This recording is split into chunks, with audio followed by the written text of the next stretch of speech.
In today's video, we're talking about the troubling future of AI in video games. We're also talking about how a Sony exclusive is officially dead and how one of their bigger studios just showed a sign of life.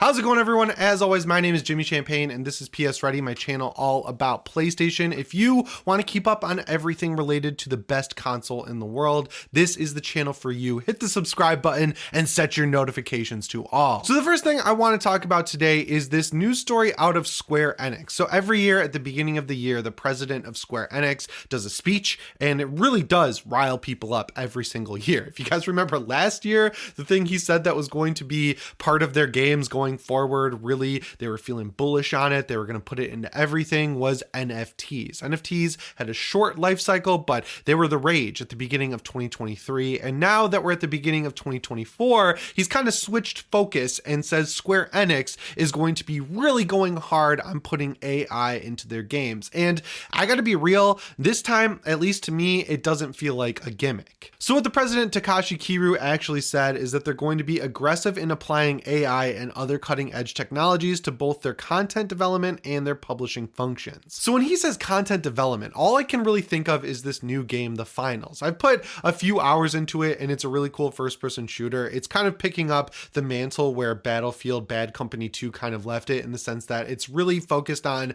having super destructible environments, and that's what makes it fun, because you could have a Battlefield that's kind of very horizontal where you're in a parking garage, for example, right? Or you could just blow out the ceiling and the floor, and then it becomes a vertical battleground as well. The game is kind of set up like a game show, sort of like The Running Man, I guess, or something like that. That's such a dated reference. If you don't know what that is, it was an Arnold Schwarzenegger movie where you have to run for your life, basically. Just look it up and watch it. It's a really good movie, but it's centered around a similar game show type setup. So there are announcers that live announce everything you're doing in the game, and because that would take a lot of like voice recording and dynamic scripting and everything like that to actually work, they use AI for the announcer voices. And honestly, you can definitely tell that they're AI. But I was playing a game with my friend Locke the other day, and it really does sound good enough where I understand why they were using AI. So when Square Enix says they're using cutting edge technologies, I think about games like Final Fantasy VII Rebirth or the eventual Final Fantasy XVII, or games like Octopath Traveler 3, which is definitely in the works, where they're going to need flavor text, they're going to need NPC side quest scripting. All that basic boring stuff that I feel like game developers don't like working on is stuff that they kind of shove onto AI plates. Where I don't want to see it though is in music, voice acting, and actual script writing. There is something to be said about Final Fantasy XVI, as like messy as it is, I want to say, it has really good music and it has really good voice acting and really good writing and really good character development. The gameplay is ironically where I think it kind of isn't as good as it should be, but everything else about it feels very handcrafted and genuinely cool to me. And you can definitely see a part of that game that feels like it was made by AI, which is the side quests. They're very MMO-like. It's mostly go here, kill this, come back, get rewarded for it. And it's to the point where they even mark the ones that are actually important because the developers know how boring those side quests actually are. So in my opinion, I feel like they should just not have those side quests. If they're going to be coming to a road where they say, well, we don't have people that can or want to work on actually getting these side quests made, so we're going to have AI do it. If you're reaching that point just to increase the amount of playable time you can have in a game,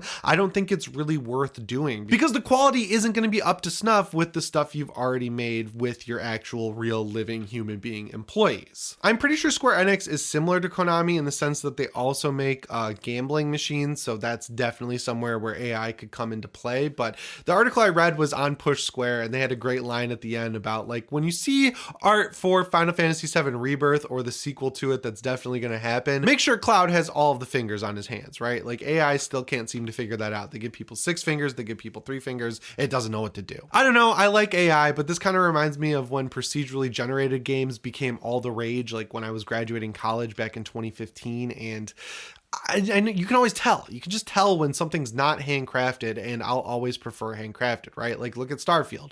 The biggest problem with that game is all the procedurally generated big empty spaces. There's nothing to explore like a Bethesda game that we had in the past, Fallout 4 and Skyrim. Next up here, we got to talk about something that's more than a little concerning to me, and that's the death of Gran Turismo Sport. Because not only is it happening earlier than I think it should, it's happening earlier than Sony said it would. So as of right now, Gran Turismo Sport on the PlayStation Store is dead dead and gone. If you have the game already in your PlayStation account, you can actually go download it and play it as is. It's not going to work online, which is kind of frustrating because it's a very multiplayer centric game. But if you want to take advantage of the single player aspects of the game, that is still available, which, you know, that's nice. I just see that as the actual bare minimum. But the way things were supposed to work is that Sony was slowly going to remove chunks of DLC from the store in December, leading up to the end of January when they were going to shut down the multiplayer servers for the game and then delist it from sale. But if you go to the store on your PlayStation 5 now, like I already said, you cannot find Gran Turismo Sport anymore, which is kind of crazy because that game is not that old. Like, it's more than a couple years old for sure,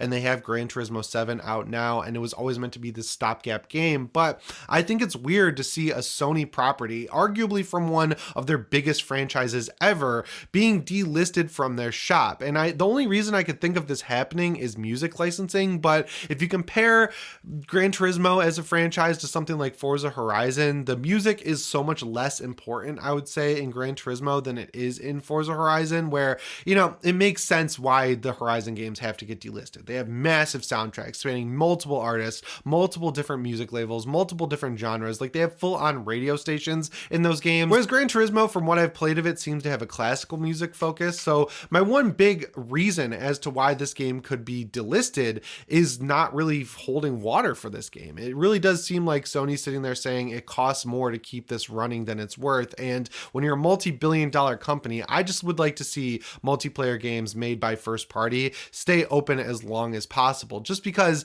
you know, people get nostalgic for stuff like this. Gran Turismo Sport might have been someone's first Gran Turismo game. It might have been a game that they got all their friends to buy, where they all sat down and played GT Sport every weekend for years, and then now that experience is gone forever. They should be able to get nostalgic for this stuff and go back and play it. That's something that's a lot different now for kids who are growing up than what I had, where I can go back and play 99% of the games I grew up with. You know, as with stuff like Fortnite, Halo, PUBG, Destiny 2, these games are just going to disappear one day, and people are going to have devoted massive chunks of their life to them. And then when they're older and they want to go back and play them, like I do with the Resident Evil original games, they're not going to be able to, and it's kind of sad. But yeah, this is definitely a look into the future of Gran Turismo 7, which, you know, it has single player content, but this is a live service game. So I think we all know how little content there actually is in the actual product. When the whole first week or so of the game's launch, it was unavailable to play. Too many people bought it, they took the servers down, and people realized very quickly how little there actually was in the single player game. And that really sucks. So I hope Sony does port Gran Turismo 7 over to PC sooner rather than later, because it seems like the big metric they use when shutting these games down is active players. And when you have a game that's a live service and it's only available on one console and not PC, that dramatically shortens its lifespan as a whole.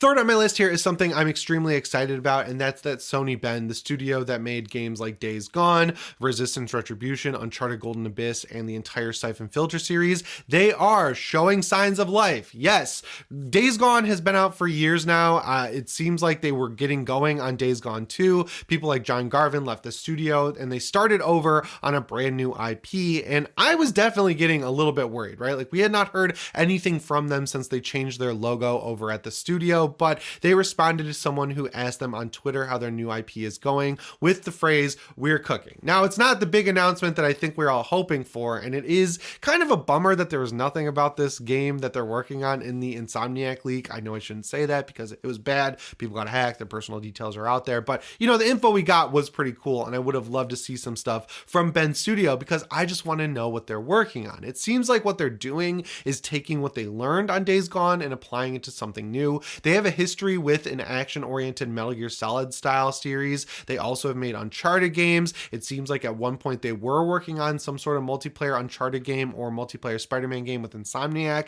So I just want to know what they're doing, right? Like, they're a big studio. It really feels like they're at their breakout moment because every month I see someone who finally played Days Gone and says Sony should have made a sequel to this. And honestly, the only reason they didn't is because they put out the review copies too early. If you don't know the story about this, they sent out the the review copies for Days Gone really early, like a month or so in advance. People had as long as they wanted to really beat the game, and in that state it was super buggy, super unpolished, and largely considered to be unfinished, and that was not what you expected out of a Sony game. But then the game released and you had a really big patch for it, of course the day one patch, and it fixed the vast majority of the issues with the game. And I played it on my PS4 Pro and absolutely loved it. It didn't run at 60 FPS or anything like that, but it ran really well, and it was a rock solid 30 with really good looking graphics. And I played it again on PC when it came out there, and that's what it seems like a lot of other people did in addition to playing it on PlayStation 5. But you know, if Sony had waited a little bit longer to send out review copies, then the game would have run a lot better and probably would have gotten better review scores, because even though it sold really well,